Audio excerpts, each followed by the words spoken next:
நீங்களாம் படிச்சவங்க, அறிவு திறமை உள்ளவர்கள், இந்த நாட்டை ஆளக்கூடிய சிங்க குட்டிக. ஒவ்வொரு சிந்தனையும், ஒவ்வொரு இளைஞனுடைய சிந்தனையும் நாட்டுடைய வளர்ச்சி பற்றி இருக்கணும். சாதாரணமாக எடுத்துக்காதீங்க. உங்களுடைய எதிர்காலம், நாங்களாம் வாழ்ந்து முடிந்தவங்க, வாழ போறவங்க நீங்க இளைஞர்கள் தான் இந்த நாட்டை காக்கக்கூடிய பாதுகாவலர். வணக்கம்.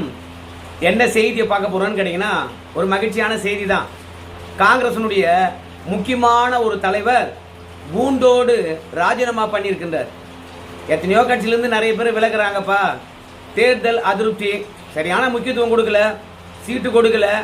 அதனால நிறைய பேரும் பல கட்சியிலிருந்து விலகி மாற்று கட்சியில் போய் சேர்றாங்க. ஆனா காங்கிரஸ் கட்சியில இருந்து விலகிய முக்கிய தலைவர் மட்டும் ஏன் இந்த அளவுக்கு முக்கியத்துவமா கருதணும் அப்படின்னு சொல்லிட்டு கேட்பீங்க. அதற்கான விளக்கம் இருக்க போது. அது மட்டும் கிடையாது, எடப்பாடி பழனிசாமி இளைஞர்களுக்கு ஒரு அறிவுரை வழங்கியிருப்பாரு. அதை நீங்க பார்த்துருப்பீங்க. ஆனா அந்த அறிவுரையை இளைஞர்கள் ஏற்றுக்கொள்வார்களா அப்படின்னு பார்க்கும்போது நமக்கு தெரியல. கலைஞர் அவர்களை பொறுத்த வரைக்கும் கிட்டத்தட்ட 94 வயது வரைக்கும் வாழ்ந்தார்.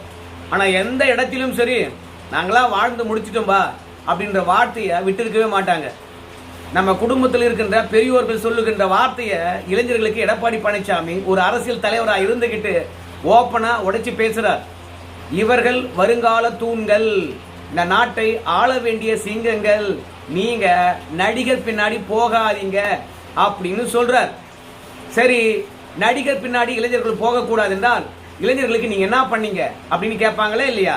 அதனால இளைஞர்களுக்கு அதிமுக இல்ல எடப்பாடி பழனிசாமி என்ன பண்ணிருக்காரு அதற்கான விளக்கமும் அளிக்கிறாரு. அதையும் நம்ம சேர்த்தே பார்க்கலாம்.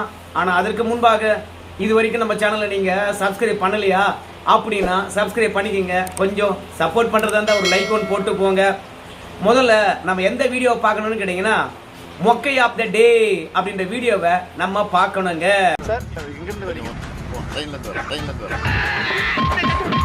Hey, I've seen this one. It's a classic. எங்க இருந்து உங்களுக்கு குடிநீர் கிடைக்குது? இங்க பூமியில இருந்து. இந்த மாதிரி ஆளை தான் பாத்தீங்கன்னா அசைக்க முடியாத ஆளுமை என்று சொல்றாங்க. ரெண்டாவது, முதல்வரை பொறுத்த வரைக்கும் ஆளுமை நிறைந்தவரா இல்ல விஷயம் அறிந்தவரா அப்படின்னு கேட்டீங்கன்னா, ஆளுமையும் இல்ல விஷயம் தெரிந்தவரும் இல்ல அப்படின்றது நல்லா தெளிவா தெரியுது. அதனால்தான் மொக்கை ஆஃப் த டே அப்படின்ற வீடியோவை நான் உங்களுக்கு தந்தேன். எதை வச்சு சொல்றப்பா அப்படின்னு சொல்லுகின்ற போது, நேற்று தஞ்சாவூர்ல நம்ம முதலமைச்சரை எதிர்த்து விவசாயிகள் போராட்டம் நடத்தினாங்க. கருப்பு கொடி காட்டினாங்க. எதுக்காக? இந்த காவிரி டெல்டா பகுதியை பாலைவனமாக மாற்றுவதற்காக மீத்தேன் ஈத்தேன் திட்டத்துக்கெல்லாம் கையெழுத்து போட்ட மனுஷன் இவர் தான். அது மட்டும் கிடையாது, ஏயா காவிரி டெல்டா பகுதி உலகுக்கே உணவளிக்கின்ற பகுதி, அதில் போய் மீத்தேன் ஈத்தேன் திட்டத்துக்கெல்லாம் கையெழுத்து போடலாமா அப்படின்னு கேட்கும்போது, ஆய்வுக்காக தான் நான் போட்டேன் அப்படின்னாரு. உடனடியாக ஆய்வுக்காக இருந்தா என்ன, மற்றதுக்காக இருந்தா என்ன, ஆய்வு பண்ணி மீத்தேன் ஈத்தேன் இருக்குதுன்னு சொல்லிட்டு அங்க எல்லாரும் கம்பெனியை தொடங்கிட்டானா சோத்துக்கு என்ன பண்றது அப்படின்னு கேட்டாங்க. அதுக்கு நம்ம ஸ்டாலின் ஐயா அவர்கள் துணை முதலமைச்சர் இருக்கின்ற போது சொன்ன வார்த்தை என்ன தெரியுமா? தெரியாம போட்டேன் அப்படின்னு. ஆனா இன்னைக்கு நம்ம முதலமைச்சரை பொறுத்த வரைக்கும் காவிரி டெல்டா பகுதியில் போய் உக்காந்துக்கிட்டு நேற்று பிரச்சார கூட்டத்தில் எடப்பாடி பழனிசாமி போலி விவசாயி அப்படின்னு பேசியிருக்கின்றார். காவிரியை வேளாண் மண்டலமாக அறிவித்ததன் காரணமாக இதுவரைக்கும் நீங்க என்ன கம்பெனி வேண்டுமானாலும் தொடங்கி இருக்கலாம் காவிரி டெல்டா பகுதியில். ஆனா இனிமே காவிரி டெல்டா பகுதியில் எந்த கம்பெனியும் தொடங்க முடியாது. இந்த மாதிரியான ஒரு சட்டத்தை ஏற்றி வேளாண் மண்டலமாக அறிவிச்சவர் தான் காவிரி டெல்டா பகுதியை காப்பாற்றியவர் எடப்பாடி பழனிசாமி. அவர் போலி விவசாயியா, எனக்கு தெரியல அதனால நான் கையெழுத்து போட்டேன் அப்படின்னு சொன்னவர் பாத்தீங்கன்னா மாபெரும் ஆளுமையா, அறிவு முதிர்ச்சி கொண்டவரா. இவரு உண்மையான விவசாயியா. நம்ம முதலமைச்சர் ஐயா அவர்கள் டெல்டா காரணம், அதில் நேற்று ஒரு பொய்யை புழுகி இருக்கிறாரு. அதை சொல்றதுக்காக தான் இவ்வளோ பில்டப் கொடுக்க வேண்டியதாக இருக்குது. என்ன தெரியுமா? நம்முடைய நிர்மலா சீதாராமன் அவர்கள் நம்ம முதலமைச்சர் ஐயா அவர்களுக்கு ஒரு சுற்றறிக்கையை அனுப்பியிருக்கின்றார்களாம். என்ன சுற்றறிக்கை அப்படின்னு பார்க்கும்போது, என்னங்க நீங்க நெல்லுக்கு நிறைய மானியம் கொடுக்குறீங்க, ஊக்கத்தொகை தர்றீங்க, அதனால நெல்லுக்கு ஊக்கத்தொகை தர்றதை மறுபரிசீலனை செய்யலாமே அப்படின்னு சொல்லியிருக்கிறாங்க. இந்த மாதிரி தமிழ்நாட்டிலிருந்து போன ஒரு பெண்மணி பைனான்ஸ் மினிஸ்டரா இருந்துகிட்டு உண்மையாகவே தமிழரா இருந்தா நெல்லுக்கு நீங்க ஏன் ஊக்கத்தொகை தரீங்க, அதை மறுபரிசீலனை செய்யக்கூடாதா அப்படின்னு சொல்லுவாங்களா? விவசாய நல்லிலடியை செய்யக்கூடிய இந்த மாதிரி ஒரு பரிந்துரையை நமக்கு கடிதமா அனுப்பியிருக்கின்றார்களே, இவங்களுக்கெல்லாம் மனசாட்சி இருக்கிறதா? ஏங்க நெல்லுக்கெல்லாம் ஊக்கத்தொகை தரக்கூடாதுங்களா? எவ்வளவு பெரிய துரோகம் பண்றாங்க பத்தியா? காவிரி டெல்டா பகுதியை வஞ்சிக்கிறாங்க அப்படின்னு நம்ம முதலமைச்சர் அவர்கள் நேற்று பேசியிருக்கின்றார். நானும் அந்த ஆணையை தேடி பார்த்தேன், இணையதளத்தில் கிடைக்கல. அதுக்கப்புறம் நமக்கு தெரிந்த ஒருத்தர்கிட்ட விசாரிச்சேன்.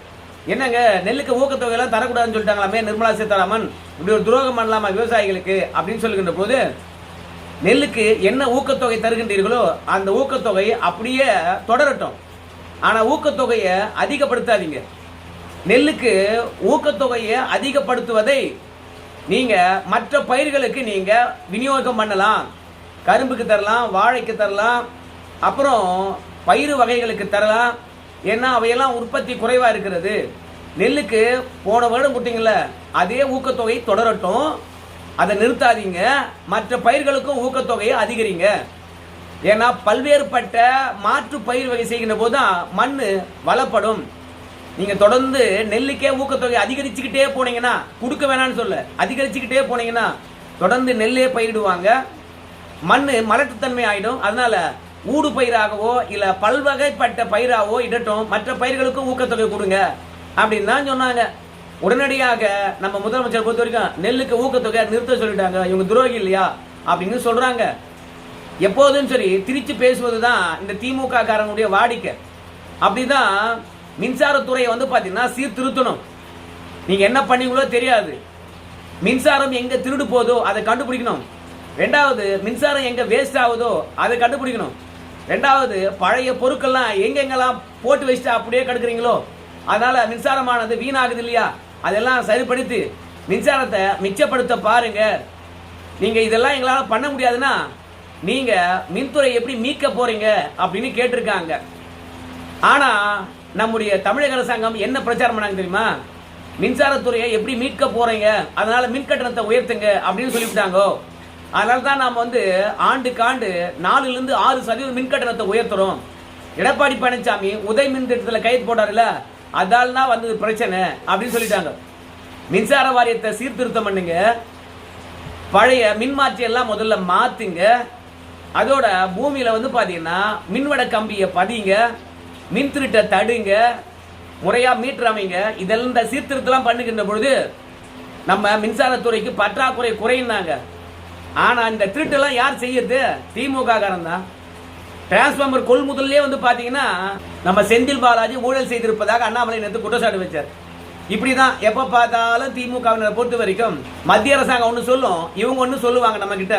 அந்த மாதிரி தான் நெல்லுக்கான ஊக்கத்தொகையை நிறுத்த சொல்லிட்டாங்க அப்படின்னு நேத்து முதலமைச்சர் தெரிஞ்சு பேசினாரோ தெரியாம பேசினாரோ, உடனடியா ஊடகமானது ஒட்டுமொத்தமாக ஐயோ விவசாயிகளை வஞ்சிக்கிறது மத்திய பாஜக முதலமைச்சர் சொல்லிட்டாருன்னு சொல்லிவிட்டு அது என்னவோ வேத வாக்கு மாதிரி 24 மணி நேரம் போட்டு காட்டிக்கிட்டே இருக்கிறாங்க.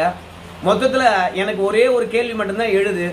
இந்த 5 ஆண்டு காலம் திமுக ஆட்சியை பார்த்தோம், எவ்வளவு பெண்கள் பாதிப்படைஞ்சாங்க, எவ்வளவு விவசாயிகள் பாதிப்படைஞ்சாங்க.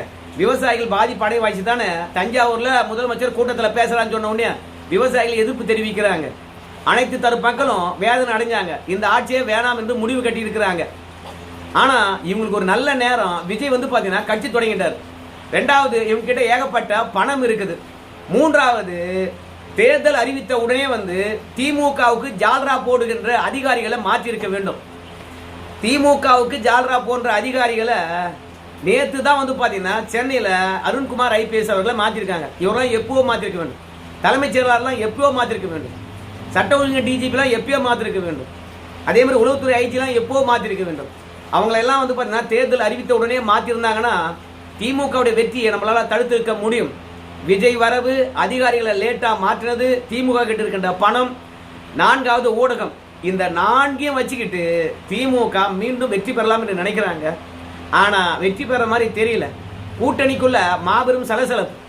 வைகோ பாத்தீங்கன்னா நம்ம ஸ்டாலினுடன் இணைந்து பிரச்சாரத்துக்கு வரமாட்டேன்னு சொல்லிட்டார். ஏன்னா அந்த ஆளை அழ வச்சிட்டாங்க திமுக, நல்லாவே தெரியும். திருமாவளவனும் இதோட பாத்தீங்கன்னா தேமுதிக இருக்கின்ற மேடையில நான் வரமாட்டேன்னு சொல்லிட்டார். அது மட்டும் கிடையாது, கம்யூனிஸ்ட்களை பார்க்கவே முடியல, இஸ்லாமிய கட்சிகளும் பார்க்கவே முடியல. ஏன் இஸ்லாமிய கட்சிகள் திமுகவுடன் இல்ல? கடந்த காலங்களில் பார்த்தீங்கன்னா நகமும் சதையுமாக இருந்திருப்பாங்க. திமுக இந்து விரோத கட்சி என்று கொஞ்சம் இந்துக்களுக்கு ஞாபகம் வந்திருக்குது. இவங்களுக்கு ஏன் ஓட்டு போடணும் அப்படின்ற எண்ணம் வந்திருக்குது. ஒருவேளை இஸ்லாமியர்களை கூப்பிட்டுக்கிட்டே நம்ம சுத்தணும்னு வச்சுங்களேன், அதுக்கப்புறம் எவனோ ஓட்டு போட மாட்டான். அதனால இஸ்லாம் அமைப்புகளை ஒதுக்கி வச்சிருக்காங்க, அதே மாதிரி தலித் அமைப்புகளை ஒதுக்கி வச்சிருக்காங்க. இயற்கையாகவே வந்து பார்த்தீங்கன்னா நம்முடைய வைகோ திமுகவுடன் இணைந்து பிரச்சாரம் பண்ணவே இல்லை. தேமுதிகவினுடைய அராஜக போக்கினாலும் ஆணவத்தினாலும் அவங்க வேட்பாளருக்கு மட்டும் அவங்களே பிரச்சாரம் பண்ணிக்கிறாங்க. காங்கிரஸை பொறுத்த வரைக்கும் இன்னும் பிரச்சாரத்துக்கே வரல. அதுக்குள்ளாக மகிழா காங்கிரசினுடைய தலைவி கூண்டோட ராஜினாமா பண்றாங்க. அவங்க சொல்றதை கேட்டுவாங்க. நாங்க அனைவருமே தலைமைக்கு வந்து இந்த கேள்விகளை கேட்டு அனுப்பியிருக்கோம். எங்களுக்கு ஒரு நல்ல பதில் தலைமை தரும் அப்படின்னு நாங்க எதிர்பார்க்கிறோம். இல்லைன்னா நாங்க மாஸ் ரெசிக்னேஷன் பண்ண போறோம். நிறைய பேர் ஒட்டுமொத்தமாக சேர்ந்து கட்சியோட இந்த பதவிகளில் இருந்து நாங்கள் அடிப்படை உறுப்பினர் பதவிகளில் இருந்து நாங்கள் வந்து பெண்கள் ஆகிய நாங்கள் ராஜினாமா செய்ய போகிறோம்.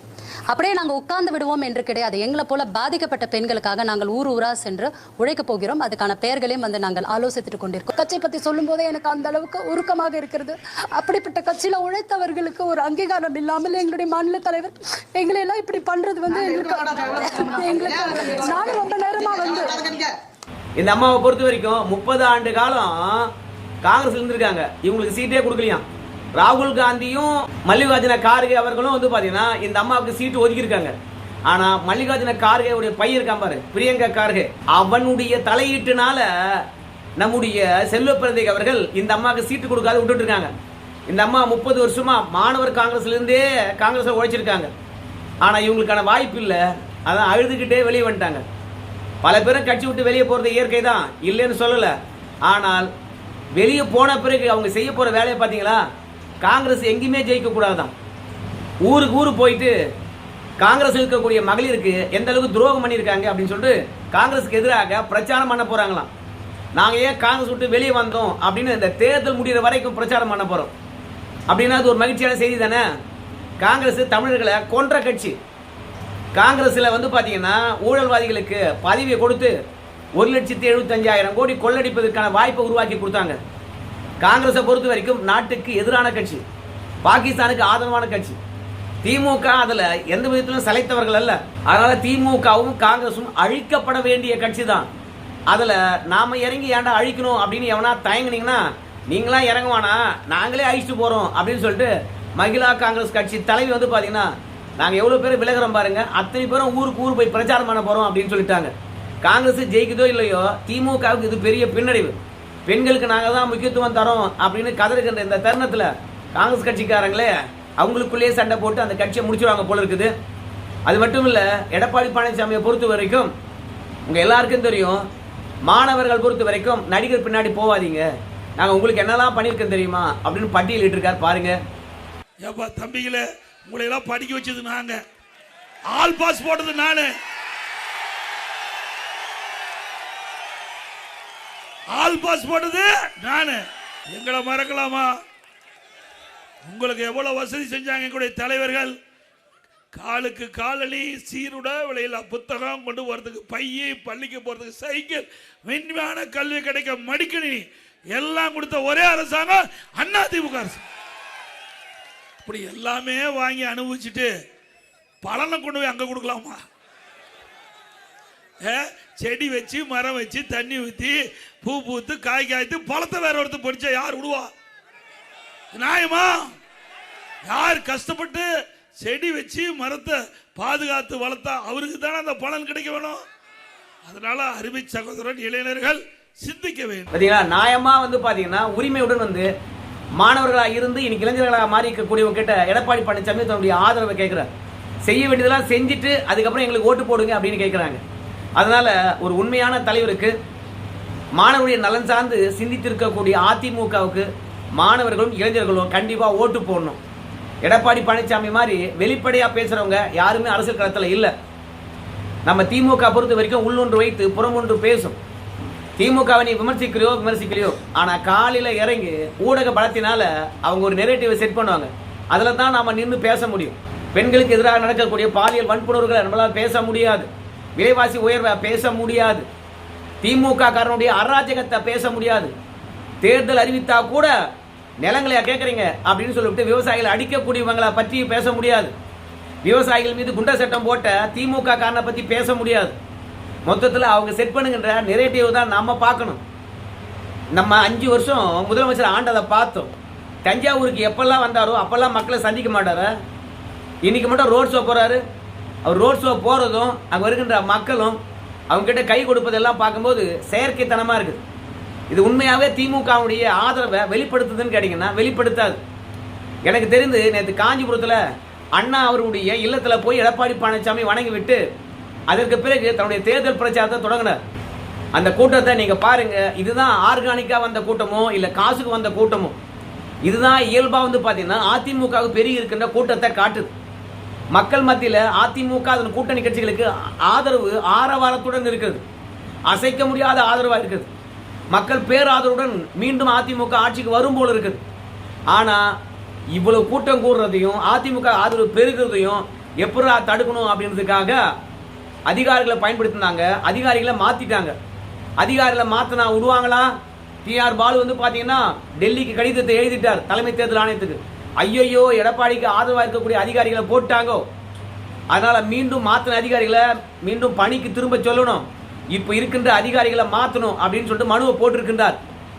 செய்ய வேண்டிய வேலை எல்லாத்தையும் செஞ்சுக்கிட்டாங்க திமுக காரங்க. அதாவது ஜெயிப்பதற்கான எல்லா வேலையும் அதிகாரிகள் வச்சு செஞ்சுட்டாங்க. அதற்கு பிறகுதான் தேர்தல் ஆணையமே மாத்தி இருக்குது. அதான் அண்ணாமலை கூட அதிருப்தியை வெளிப்படுத்தி இருக்கின்றார். தேர்தல் ஆணையம் இதெல்லாம் முன்னாடியே செஞ்சிருக்குன்னு சொன்னார்.